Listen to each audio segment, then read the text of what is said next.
Hello dear friends, welcome to Dhawan study point. और आज हमारे साथ में हैं Kapil Bairwa, preventive officer 2020 batch custom officer यहाँ पर हमारे साथ में हैं, जो कि मुंबई के अंदर पोस्टेड है।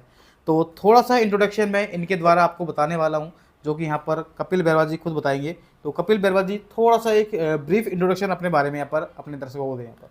नमस्कार दोस्तों। सबसे पहले थैंक यू सुनील भाई, आपने मुझे आपके इस प्लेटफॉर्म पे आने का मौका दिया और अपना जर्नी शेयर करने का एक अच्छा मौका दिया। थैंक यू उसके लिए। तो कपिल बैरवा जी, सबसे पहले मैं इनके पूछना चाहूँगा कि इनका जो एजुकेशनल बैकग्राउंड है वो किस प्रकार का रहा है, क्योंकि ये हर स्टूडेंट का क्वेश्चन होता है कि बहुत सारे सोचते हैं कि किसी का अगर मैथ बैकग्राउंड है वही एसएससी फाइट कर सकता है। तो आपका जो बैकग्राउंड है, आपने 10th यहाँ पर कहाँ से की, सबसे पहले आप उसके बारे में मुझे बताइए एक बार। 10th तक की एजुकेशन मेरे होम टाउन में हुई है, जो राजस्थान में दौसा जिला है, उसमें एक कस्बा है मंडावर। तो वहाँ से मैंने 10th तक की एजुकेशन की है, हिंदी बोर्ड से, राजस्थान से। अच्छा, तो इसके बाद आपने जो 12th की थी, जो सबसे ज़्यादा आपका एक मेन सब्जेक्ट होता है, ये आपका जो आगे के जो फ्यूचर है वो आपका डिसाइड करता है। जो आपने 12th की थी वो कहाँ से की थी, और मतलब किस स्ट्रीम से आपने की थी 12th? 12th मैंने की थी जयपुर से, हिंदी मीडियम से, हाँ। राजस्थान बोर्ड से की थी। और सब्जेक्ट थे मेरे पास में फिजिक्स, केमिस्ट्री, बायो। ओके, तो इन्होंने बायोलॉजी से यहाँ पर 12th की थी। तो फिर एसएससी का स्ट्रगल कैसा रहा वो तो हम बाद में बात करेंगे, लेकिन आप देख पा रहे हो कि मैथ्स इनका बैकग्राउंड नहीं है, फिर भी ये एक बहुत ही अच्छी रेप्यूटेड पोस्ट प्रिवेंटिव ऑफिसर पर हैं। तो इसके बीच में जो जर्नी है ना, वही आपको सुनने में आपको मज़ा भी आएगा और आपको एक मोटिवेशन भी आपको मिलेगा। तो आपने यहाँ पर 12th में आपने बायोलॉजी ली यहाँ पर, ठीक है। जी। तो बायोलॉजी से आपने मतलब कैसे कन्वर्ट किया, मतलब आपकी मैथ इतनी स्ट्रॉन्ग हो गई है, और बीच में क्या आपका स्ट्रगल रहा, मतलब 12th के बाद आपने क्या किया उसके बारे में बताया थोड़ा आप लोग। 12th में मेरे पास बायोलॉजी था। हाँ। उसके बाद मैंने पीएमटी की तैयारी की अच्छा, थी। आपने मतलब जो बायोलॉजी सब्जेक्ट लिया, डॉक्टर आपने के वो हिसाब से किया। डॉक्टर बनने के हिसाब से इन्होंने यहाँ पर बिल्कुल लिया बिल्कुल। था, ठीक है। तो डॉक्टर बने आप, या आपने क्या किया वो बताइए उसके डॉक्टर बारे तो में। ऑफिस से बात है, मैं नहीं बना, हाँ। प्रिवेंट ऑफिसर ही बना, डेस्टिनी में अच्छा, यही था ठीक है, शायद। ठीक है। तो उसके बाद मैंने तैयारी की, जयपुर में रहकर ही ओके। कोचिंग वगैरह भी की। तो वो संघर्ष मेरा बहुत लंबा हो गया था। हाँ हाँ। तो मैंने 4 साल तक उसकी तैयारी की थी। लास्ट टाइम तक मुझे गवर्नमेंट बीडीएस मिलने लग गया था, बीएचयू बीडीएस मिल गया था मुझे। राजस्थान में government dental college Jaipur BDS मिल रहा था गवर्नमेंट। उसके अलावा प्राइवेट कॉलेजेस मुझे भी एडमिशन मिल रहा था। बट उस टाइम मेरे माइंड में सिर्फ एक चीज़ थी कि मुझे करना है तो एमबीबीएस, अदरवाइज मुझे इस फील्ड में जाना ही नहीं है। अच्छा, मतलब आपने वो प्रॉपर डॉक्टर बनना है आपको, बस मतलब हाँ, ये यही था सोचते हैं दांतों के डॉक्टर बन जाए, बीडीएस वगैरह, नहीं, वो नहीं, बट बिल्कुल कोई भी काम करना है तो मतलब परफेक्ट परफेक्ट करना करना है, है, ठीक वो है। एक माइंड सेट था। ठीक है, फिर आपने कितने साल आपने तैयारी करी, मतलब उसके लिए मैंने बताया ना कि 4 ड्रॉप दिए थे मैंने। 4 साल तक आप देख पा रहे हैं यहाँ पर। एसएससी का स्ट्रगल तो बाद में स्टार्ट हुआ है इनका, उससे पहले 4 साल तो ये अपने पीएमटी के लिए भी यहाँ पर दे चुके हैं। और आप देख रहे होंगे कि पीएमटी में कितना स्ट्रगल है, बहुत सारे केसेस भी आते हैं, ठीक है। लेकिन ये अच्छी बात है कि वहाँ से भी निकल कर एक अलग ही इन्होंने यहाँ पर मुकाम हासिल किया। चलो ठीक है, हाँ आगे बताइए आप।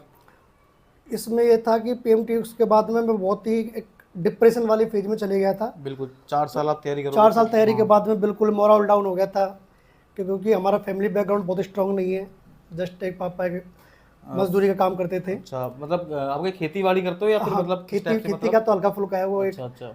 मतलब बेसिक गुजारा करने लायक है। हाँ हाँ। पापा तो वो मिस्त्री का काम करते थे, अच्छा, बिल्डिंग और आपके बनाने कोई का। भैया वगैरह मतलब नहीं, फैमिली में? मैं सिंगल भाई हूँ, मेरे 4 सिस्टर्स थी। अच्छा, सिस्टर्स मतलब थी, जिम्मेदारी बहुत बहुत ज़्यादा ज़्यादा, थी, बहुत ज़्यादा फैमिली थी। बैकग्राउंड इतना था नहीं, तो आप समझ पा रहे हैं कि पूरा जिम्मेदारी भी आप पर एक तरह से बिल्कुल मेरे ऊपर रहता है थी। कि एक लड़का है तो वो शायद कुछ करेगा और हाँ फिर हमें सपोर्ट करेगा, तो वो एक बिल्कुल प्रेशर रहता ही रहता है। ठीक है। बिल्कुल। उसके बाद मैं डिप्रेशन वाली फेज में चले गया था। तो उसमें बहुत ऐसा था कि मैं सुसाइडल थॉट तक चले गया था, बट निकले फिर वहाँ से कैसे भी करके। वो ये कि मतलब अपने आप को मोटिवेट आपको रखना ही पड़ेगा। लाइफ में ऐसे फेज आएंगे जो आपको मतलब कुछ नेगेटिव थॉट्स भी आएंगी, और लोग आपको यहाँ पर मतलब कोसते भी हैं, रिलेटिव वगैरह, फैमिली के अंदर भी। लेकिन वहाँ से निकल कर एक सक्सेस हासिल करना, अगर आप सक्सेस हासिल कर लेते हैं तो ही आपको लोग पूछेंगे, वरना फेलियर की कोई कहानी नहीं होती है। कहानी भी सक्सेस की होती है, सक्सेस जो कि फेलियर होकर आपने सक्सेस हासिल किया आपने, ठीक है। तो आप डिप्रेशन में आ गए थे 4 साल तक, फिर उसके बाद आप अभी तक आप पीएमटी के अंदर घुसे हुए थे, मतलब एक तरह से आप, हाँ, है ना। तो पीएमटी से आपने मतलब कैसे अपना आपको मूव ऑन किया, क्योंकि फिर आपने बताया कि इसके बाद आपने मतलब एसएससी के अंदर भी आप आए, ऐसा सुना है मैंने आपके बारे में। हम्म। तो मतलब क्या है इसके बीच में जो जर्नी रही थी उसके बारे में थोड़ा बताएं आप। तो उसमें ये था कि मैं उस डिप्रेशन की फेज से बड़ी मुश्किल से निकला। उसके लिए भी मेडिकेशन पे गया, दवाई वगैरह ली, बट वो इफेक्टिव नहीं थी। पर अल्टीमेट थॉट वही आता था कि फैमिली के बारे में सोचे कि अगर हम कुछ नहीं करेंगे तो फिर फैमिली का कैसा होगा फिर। मतलब आपके अंदर जो आगे तैयारी करने का जो जज्बा एक जुनून आया, ठीक है, वो अपनी फैमिली को देखकर आया। बिल्कुल, फैमिली ही सबसे मेरा बड़ा मोटिवेशन। मोटिवेशन अपनी फैमिली को देखिए, क्योंकि इससे बड़ा कोई मोटिवेशन नहीं है कि अपनी फैमिली को सपोर्ट करना है। अगर एक तो इकलौता लड़का, ठीक बिल्कुल। है, और ऊपर से पूरी जिम्मेदारी इनके ऊपर थी, अगर यही कुछ गलत कर लेंगे तो फिर उनकी फैमिली कौन संभालेगा। सबसे बड़ा मोटिवेशन ये है और आपके अंदर भी होना चाहिए, ठीक है। बिल्कुल। फिर आगे क्या कहानी रही आपकी मतलब। उसमें ये था, फिर मैं अपने आप को थोड़ा डिप्रेशन से बाहर निकाला। उसमें ये था कि ठीक है डॉक्टर नहीं बन पाए तो क्या, फिर अपन कम से कम कोई छोटी मोटी नौकरी की तैयारी कर लेंगे, हाँ हाँ, तो कम से कम अपनी लाइफ चलती रहेगी। बिल्कुल बिल्कुल। वो एक मोटिवेशन था। उसके बाद में फिर जयपुर में रहकर ही मैंने तैयारी शुरू करी। साथ में भी बीए चलती रहेगी, नॉन कॉलेज, हाँ हाँ, और साथ में ही कोचिंग वोचिंग शुरू कर ली, जैसे मैथ्स की कर ली, इंग्लिश की कर ली। वो एक था।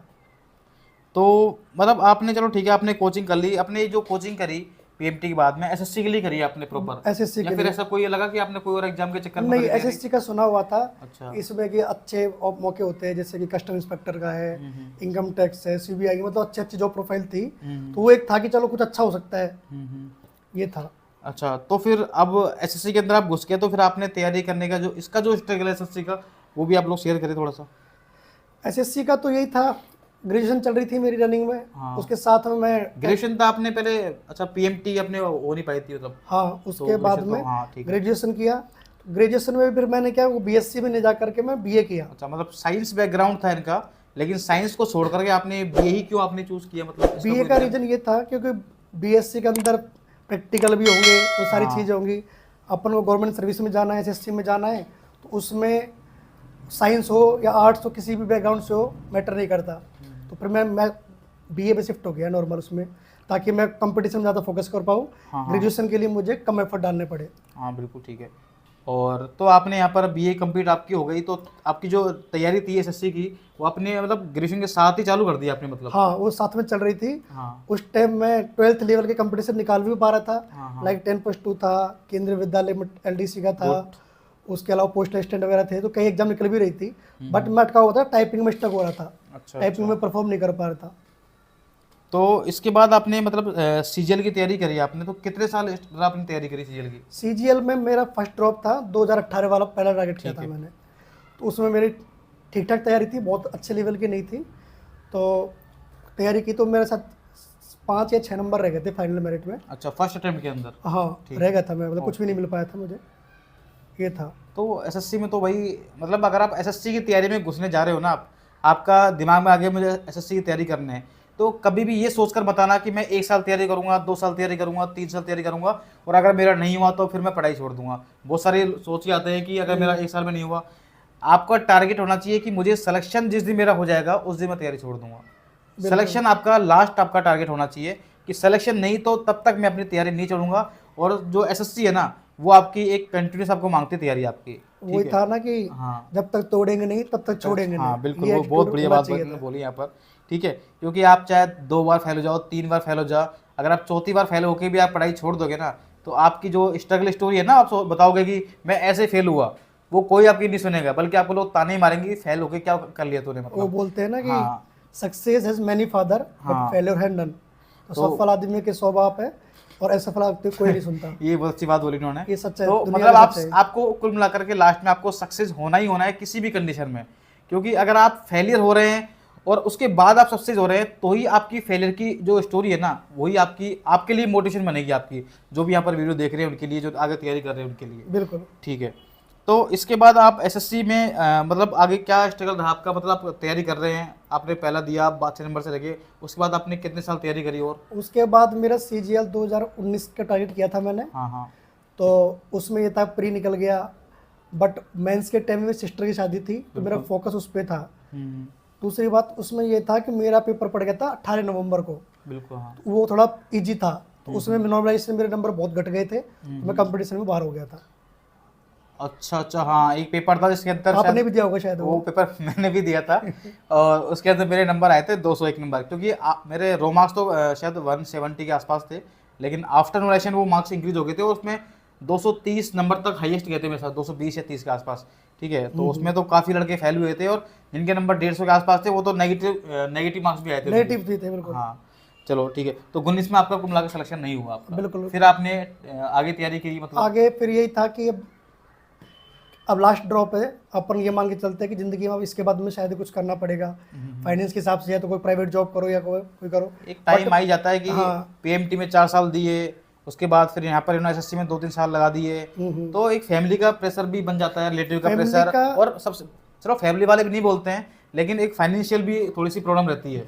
हमारे साथ तो बहुत हाँ। फाइनेंशियल प्रॉब्लम थी, क्योंकि मेरे पापा का मतलब उनको पैरालिसिस अटैक आ गया था, तो 2015 के बाद में उन्होंने कोई इनकम नहीं की। तो उसके बाद में मम्मी ने कैसे भी करके मजदूरी कर के पढ़ाने की कोशिश करी। तो मेरा 2020 का ऐसा था कि डू और डू सिचुएशन थी, डू और डाई नहीं, डू और डू, मुझे करना ही है नहीं और मतलब कोई काम करना ही करना है, इसके अलावा कोई कोई ऑप्शन ऑप्शन है था ही ही नहीं नहीं मेरे हमारे पास। पास में। ठीक है। देन मैं 20 के लिए मैंने मतलब पूरी जी जान लगा के पढ़ाई की, अच्छे से प्री दिया, तो प्री के अंदर भी स्कोर अच्छा था मेरा। फिर मेंस का दिया, तो उसके अंदर मेरा एक लास्ट में हो गया था फाइनल जाके। चलो 2020 में फाइनली जो इनका स्ट्रगल है वो फाइनली इनका समाप्त तो हो ही गया है यहाँ पर। तो आप देख पा रहे हैं, आपने पीएमटी की तैयारी अपने किस सन में चालू की थी आपने मतलब? मेरी शायद 9 10 से थी, 9 से थी। हाँ, अब देखो 2009 से स्ट्रगल पीएमटी की। स्टार्ट हाँ, हुआ, फिर और 2020 में इनका स्ट्रगल समाप्त हुआ, तो बिल्कुल 20 काफ़ी में। लंबा इनका सफ़र रहा यहाँ पर। बिल्कुल ठीक है, तो मतलब इसके बीच में आपने बहुत सारे फेज भी आपने देखे यहाँ पर, बिल्कुल डिप्रेशन भी झेला आपने, फैमिली कंडीशन से भी आप गुजरे यहाँ पर। बहुत ज़्यादा। तो इस बीच में आप अपने आप को मोटिवेट किस प्रकार से रखते थे, क्योंकि हर किसी बस की बात नहीं होती भाई अपने आप को इतने लंबे टाइम तक प्रिपेयर करना, और उसके बाद तैयारी करके एक गवर्नमेंट जॉब हासिल करना, वो भी एक अच्छे लेवल की, एक ऑफिसर वाली यहाँ पर। तो इसके बारे में थोड़ा बताएं एक बार। मोटिवेशन के लिए यही था कि माँ बाप से ज़्यादा मोटिवेशन कुछ नहीं हो सकता, और तुम्हारी फाइनेंशियल कंडीशन तुमको कोई अलाउ नहीं कर रही कि तुमको करना ही है, उसके अलावा कोई ऑप्शन नहीं है। माँ बाप के लिए ही मैं वो होता था फैमिली के हिसाब से कि मुझे कुछ करना है बस। तो एक मैंने देखा है कि आजकल इंस्टाग्राम पर रील वगैरह देखते रहते हैं अपन, हाँ तो होता क्या है कि हम अपना समय कैसे खराब करते हैं। ठीक है, हाँ अगर हम रील देखते रहें तो हमें टाइम का पता नहीं पड़ता, कि मतलब 2 घंटे 3 घंटे रात में दिन में यूं निकल जाते हैं। तो बिल्कुल सबसे ज्यादा फेलियर का एक ये भी रीजन मैं कह सकता हूँ कि इंस्टाग्राम बिल्कुल, रील आपने वगैरह। सही बोला। तो इसके लिए ये था, मेरे पास मोबाइल था ही नहीं। अच्छा। मैं छोटा वाला नोकिया का फ़ोन था मेरे पास में, उसको यूज करता था। उसके अलावा जितने भी सोशल मीडिया थे मैं कम्प्लीटली दूर था। उसमें ये आप कोई लोग देख लेना भाई, अगर आपको सक्सेस लेनी है, एक गवर्नमेंट ऑफिसर बनना है, तो कुछ चीज़ें आपको अपने आप से दूर रखनी पड़ेंगी। मोबाइल का यूज़ अच्छी चीज़ों के लिए लो, जैसे लिमिटेड चीज़ें हाँ देखो। लिमिट, जैसे आपको यूट्यूब पर कोई क्लासेस मिल रही है पढ़ने के टॉपिक वाइज, तो उसके लिए आप यूज लेना, कि आप लोग ये फालतू बहुत सारे पबजी गेम वगैरह भी खेलते रहते हैं। नहीं, वो तो हमने कभी नहीं रहे, और उनसे दूर ही रहना होगा आपको। हाँ, इंस्टाग्राम अपने जितने भी, टारगेट के प्रति बिल्कुल सीरियस रहो, कुल मिलाकर के। बिल्कुल सिंसियरिटी होनी चाहिए, हाँ। बिल्कुल पूरी तरीके डेडिकेशन हो आपका। जितने भी सोशल मीडिया प्लेटफॉर्म है उनसे बिल्कुल 1 साल के लिए आप कट आउट हो जाओ। बिल्कुल आपके कुछ नहीं होना चाहिए, आपके बस कॉल कर लो अपने घर वालों को, उसके अलावा कुछ नहीं, फिर देखना रिजल्ट आप। तो अब मैं ये कहना चाहूँगा कि जैसे जो 2024 के लिए तैयारी कर रहे हैं यहाँ पे, ठीक है, तो उनके लिए कुछ कहना चाहोगे कि आगे की प्रिपरेशन कैसे करें, खुद को मोटिवेशन कैसे रखें, और मतलब क्या टारगेट वगैरह जो कोई भी रखे मतलब? टारगेट तो अपने माइंड में सिर्फ एक होना चाहिए कि मुझे मेरी तैयारी में 100% देना है। उसके अलावा आपका कोई टारगेट नहीं होना चाहिए। उसके लिए आप कहें कि रेगुलर मॉक टेस्ट लगाइए। उसकी मोटिवेशन की बात आती है तो आप रूम के अंदर आप एक स्टिकर लगा सकते हो जगह जगह, जैसे मैं लगाता था कि जैसे कि भाई तेरी औकात क्या है, इस टाइप से। If you are not selected mean you are rejected. बहुत बड़ी बात बोली इन्होंने। ये बिल्कुल, तो वो चीज़ इस तरह की आपको लगनी होगी। आराम हराम है, करो या करो, करो या मरो, मरना तो है ही नहीं, करो या करो, करना ही है, इस तरह का होना चाहिए। उसके अलावा आप रिमाइंडर लगा सकते हैं हर 2 घंटे के हिसाब से कि मुझे पढ़ना है, मुझे पढ़ना है। इस तरह को बार बार से फीड होनी चाहिए। और सबसे बड़ी चीज़ इसमें मैं ऐड करना चाहूँगा कि आपका सोने का और जगने का एक टाइम जरूर फिक्स कर लीजिए कि मुझे इतने बजे सोना है, इतने बजे जगना है, ये फिक्स कर लीजिए। उसके अलावा आपकी पूरी साइकिल है जो ऑटोमेटिक से बिल्कुल सेट हो बिल्कुल जाएगी। बिल्कुल। ऐसा नहीं कि आज तो आप 10 बजे सो रहे हो, कल 1 बजे 3 बजे फिक्स होना चाहिए। मतलब अपनी स्टडी भी कर रहे हो ना, जैसे भाई ये नहीं कहता कि आपको 12 घंटे पढ़ने हैं, आपको 15 घंटे पढ़ने हैं, मैं तो कह रहा हूँ डेली आप 6 घंटे ही पढ़ रहे हो ना, 6 घंटे 7 घंटे 8 घंटे अपनी कैपेसिटी के अकॉर्डिंग, लेकिन वो रेगुलरिटी होनी चाहिए। ऐसे नहीं कि आपने कई बार एक मोटिवेशन वीडियो देख ली और आप लोग मतलब ऐसा लगे कि अब तो मुझे डेली 12 घंटे पढ़ना है, आपने 2 दिन पढ़ाई करी 12 घंटे तक, तीसरे दिन आप लोग वही हो गया। बिल्कुल, कंटिन्यूटी बहुत जरूरी है, कंटिन्यूटी के अलावा कुछ नहीं होगा।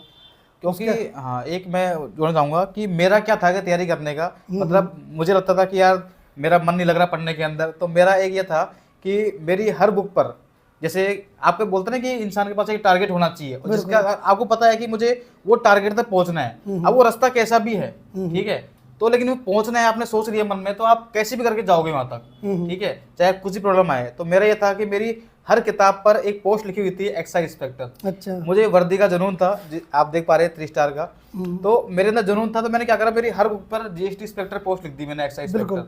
तो जब भी मुझे लगता था कि यार मेरा पढ़ने मन नहीं लग रहा, दोस्त का फोन आ रहा है कि यार चलते कहीं, तो मैं सोचता कि यार अगर मैं यहाँ से उठ के चला गया और मैं अगर मेरा टाइम वेस्ट कर दिया तो ये पोस्ट मुझे नहीं मिल पाएगी, ये भी किताबों में लिखी रह जाएगी। बिल्कुल, तो ये मेरा एक अंदर से मोटिवेशन था, आप इसको अप्लाई कर सकते हैं। बिल्कुल मेरे साथ भी ऐसा ही था। हाँ, तो मैं 20 का जो एक फॉर्म भरा था मैंने, उस टाइम क्या था, मैं जीएसटी कस्टम का एक ऑफिस है जयपुर में, स्टेचू सर्किल पे, वहाँ पे गया, वहाँ पे एक फ़ोटो खिंचवाई मैंने, मेरे पास कैमरा था नहीं, दोस्त के से, उसको मैंने लैपटॉप में वॉलपेपर लगा रखा था कि मुझे इस जगह जाना है।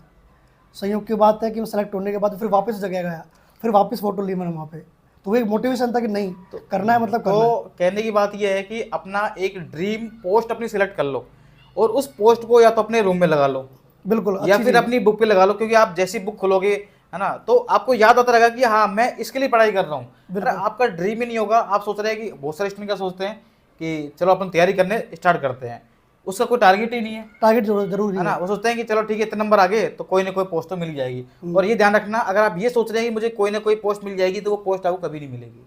टारगेट अपना हाई रखो, आपको टॉप रैंक के लिए सोचना है, टॉप रैंक के लिए सोचोगे तब जाके आपको पोस्ट मिलेगी। बिल्कुल, उसके लिए बिल्कुल एक बार टारगेट सेट करो, हाँ, उसके बाद बिल्कुल जान लगा दो, बिल्कुल, या तो करो मत, करो तो फिर फोड़ो उसको। एसएससी आप देख पा रहे हैं ना कितना कंपटीशन एसएससी के अंदर है, वो तो डे बाय डे बढ़ी एक जा रहा है। गाना भी आपने सुना होगा कि 35 लाख की भीड़ में अभी कुछ कर जाएंगे, वो अमित बुलाने की वीडियो आई थी, तो वो भी एक अच्छा था कि मतलब 35 लाख की भीड़ को आपको टारगेट करना है, तो इतना कम तो आप इसको आगे ले सकते, ठीक है, तो आपको मेहनत तो करनी पड़ेगी और छोटी मोटी मेहनत से काम नहीं चलेगा भाई। 35 लाख लोगों से आपको लड़ना है, तो 35 लाख को जो तैयारी कर रहे हैं ना, उससे हटकर उनसे एक्स्ट्रा और उनसे कुछ एक्स्ट्रा चीज़ें जैसे कि होती है कि शॉर्ट ट्रिक आप लोग देखते होंगे, ठीक है, और जो आपको टीचर गाइड करते हैं, वो जैसे मान लो आपने रिवाइज किया, रिवीजन बहुत जरूरी है, पढ़ते कोचिंग आप जाओगे किसी के अंदर तो वहां पर आपको एक बैच में शायद 400-500 बच्चे मिल जाते हैं, लेकिन सेलेक्ट कितने होते हैं, मुश्किल से 5, 6, 10, 12 सेलेक्ट होते हैं। पढ़ा सबको एक ही रहे सेम, लेकिन सिलेक्ट इतने हो रहे हैं क्योंकि वो उन सभी से एक्स्ट्रा मेहनत कर रहे हैं, ठीक है। तो ये हमारा हो गया यहाँ पर पूरी, यहाँ पर आपकी जर्नी हो गई, पूरी सब कुछ हो गया। और एक जैसा कि इनको बताया कि मुंबई कस्टम में आप यहाँ पर पोस्टेड हैं, बिल्कुल, तो छोटा सा एक मुंबई कस्टम में बता दो यहाँ पर, क्या कि बहुत सारे अभी 2024 के अंदर भी स्टूडेंट सेलेक्ट हुए हैं मुंबई कस्टम के अंदर, तो छोटा सा इसका एक काम बता दो क्या रहता है। मुंबई कस्टम में वैरायटी बहुत है, आप कभी बोर नहीं हो सकते। यहाँ पे 3 जोन बने हुए हैं, उसके अलावा उसमें आप घूमते रहोगे, कभी 3 साल इस जोन में, 3 साल उसमें, 3 साल दूसरे जोन में, तो वैरायटी बहुत है, आप बोर नहीं हो सकते बिल्कुल भी। सबसे अच्छी बात ये है, और बहुत ही अच्छी जॉब पोस्ट है, अच्छी जॉब है। हाँ, और एक सबसे बड़ा मोटिवेशन मैं बताता हूँ कि भाई अगर आप 4600 पे ग्रेड पर पोस्ट लगते हैं यहाँ पर, ठीक है, आपको पता होगा कि इंस्पेक्टर पोस्ट 46 पे ग्रेड है, ग्रेड पे की है, तो आपके जो अकाउंट में जो सैलरी आएगी ना, वो स्टार्टिंग की 76,000 आएगी। सबसे बड़ा मोटिवेशन ये है। आप सोचिए कि एक तो आपके अकाउंट में भी आपके साथ आप बताना, आप लोग कमेंट करके आप कि आपके अकाउंट में भी कितने रुपए हैं, ठीक है, आप बहुत सारे होंगे जो पैसे वाले भी होंगे, ऐसी बात नहीं है, किसी के 10,000 15,000 होंगे, भाई हमारे अकाउंट में तो 100 रुपए तक भी रहे,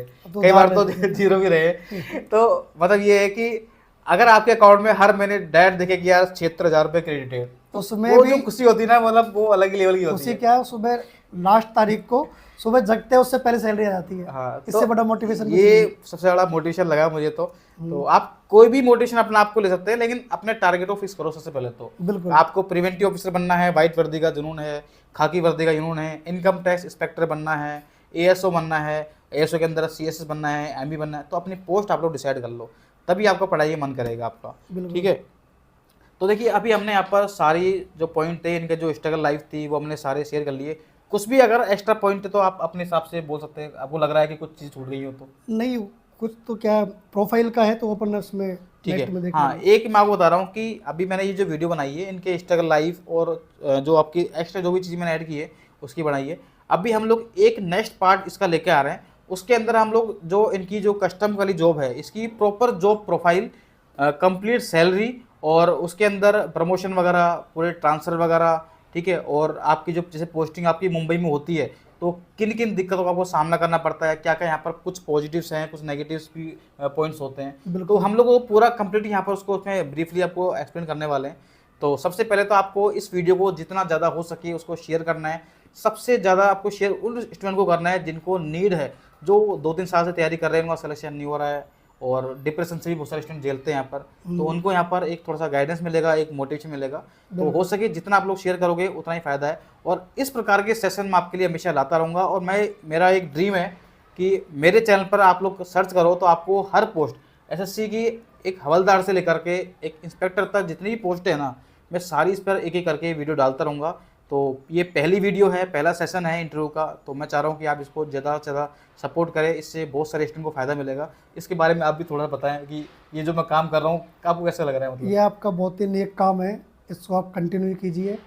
तो इससे जब पोस्ट प्रेफरेंस भरते हैं ना तो उस टाइम बहुत सारा कन्फ्यूज रहते हैं बिल्कुल बिल्कुल। कि कौन सा पोस्ट भरे। उसमें भी स्पेशली जीएसटी इंस्पेक्टर को ऊपर रखे, हाँ एग्जामिनर को ऊपर रखे, प्रिवेंट ऑफिसर को ऊपर रखे, इसमें बहुत कन्फ्यूजन रहता है। तो ये सब काम आपको करने हैं, करना भी चाहिए आप। और एक मोटिवेशन भी रहता है कि कैसे कैसे स्ट्रगल रहे हैं हाँ, हर लाइफ के बारे में। बिल्कुल बिल्कुल, आप इसको कंटिन्यू कीजिए। ठीक है, तो ये हमारा सेशन था। तो आपको कैसा लगा आप लोग कमेंट करके आप लोग ज़रूर बताना। ठीक है, तो समाप्त करें भैया हमारा सेशन। थैंक यू भाई साहब। ठीक है, थैंक यू सो मच, जय हिंद।